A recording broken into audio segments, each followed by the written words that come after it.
YouTube, how are you now? Sean here from the EDC Den. Welcome back to the channel, one and all. Ladies and gentlemen, it is open tag time. Thank you so much to Mark Coffman for tagging me in this video. The tag is top 5 user knives. I'm not too sure who originally started this tag. I do see that it's making the rounds on YouTube. I'm going to have to watch some of those videos and get caught up. But thank you to Mark Coffman. His channel is linked below. He's got a great channel, guys. Please go check him out. Thanks, Mark. Okay. So the tag is top 5 user knives. We've got a little bit of a different setup today here at the EDC Den. This is almost like a more true look at the EDC Den rather than just the tabletop. We're going into the knife drawer. This knife drawer is my go-to knife drawer for selecting the knife of the day every day. So we're going to open it up, see about 20 knives or so, but we're going to select the top 5 that have been going into my pocket lately as my users. Let's check it out. Okay, here we go. This is where my day begins. I think that's why I'm a happy guy. So a pretty good sample of the collection here. Let's get into it. Let's jump right in. So my first selection for top 5 user, the Leatherman Skeletool. This has been riding with me lately. I say riding because it's motorcycle season here, and I clip this to my belt loop. This just hangs. There's no need to have a knife like in your pocket jamming in your leg. This just dangles out of the way. Very nice option.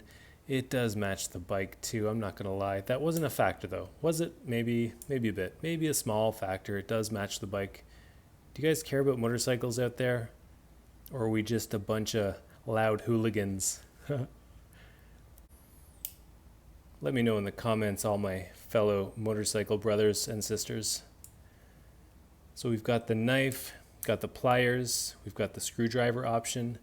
I have used the pliers and screwdriver to tighten up my license plate holder, as well as a loose mirror.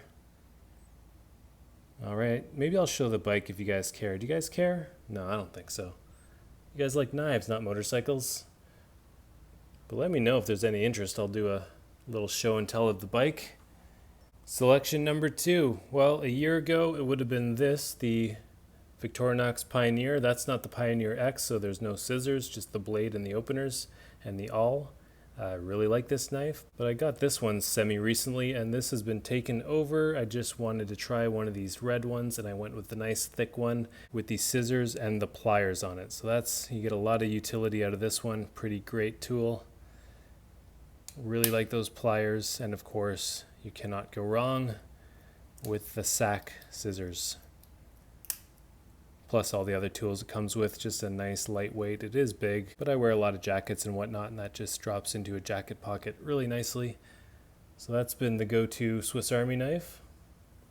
Selection number 3, I'm going to choose a pocket clip knife. Last year it would have been this one, the Line Steel Canoe, but that was last year. This year it is all about the Elementum, Civivi Elementum. Man, this is a great user knife. It carries extremely well in the pocket. It fits my hands great. It's lightweight. The action on it is incredible. And to top it all off, it was a gift from a friend where we did the blade swap. Just a fantastic knife. When I need a knife with a pocket clip, it tends to be the Civivi Elementum. Thanks again, Scott. I use this guy all the time. All right, well, what about traditionals? You're a traditional guy, aren't you, Sean? Yeah, sure am. Look at the bottom row. We got our traditionals here. Again, a year ago, it would have been one of these larger knives, the Case Trapper or the GEC number 23 Pioneer Trapper. This year, I've been going with the gray Case Sodbuster. Fantastic utility, great knife to drop in the pocket. These synthetic covers are really nice. I like these a lot more than I thought I would. Great knife overall. You just can't go wrong with a Case Sodbuster, in my opinion. Great little traditional knife. And the 5th selection, it's one of my most recent acquisitions. I've only had it about a month, but in that month it's become my go-to traditional knife that I drop in the pocket. I use this slip up here, and it is this Case Canoe in gray. We just did the patina on this one. I really like this knife. I really like the tolerances and how everything's nice and tight with this one. The CV steel was really fun to do this patina on. Thanks for everybody who commented in the last video. Some people like it, some people don't. But yeah, I'm pretty happy with this. It looks really cool with the gray covers here. Just an awesome knife that was really well put together by Case, and I'm going to get many years of enjoyment carrying this one. So that one's just been making up ground very quickly over the past month. Okie dokes. So there we have it, guys. Just to summarize, I guess, when it's a motorcycle or utility day, I'm going up here. When I'm going for the pocket clip knife, it's the Elementum. And you know, I always have a traditional with me, and these two are getting the most pocket time for many months now. Yeah, pretty happy with this selection. It's a great way to start the day, to open this drawer and put a knife in your pocket. All right, let's put these puppies away until tomorrow. Thank you again, Mark Coffman. This was a really fun video to do. I appreciate you, my friend. And everybody, we will see you real soon in the next video. Take care, everybody. Oh, what do we have here? This looks like a whole other video to do, guys. All right, take care, everybody.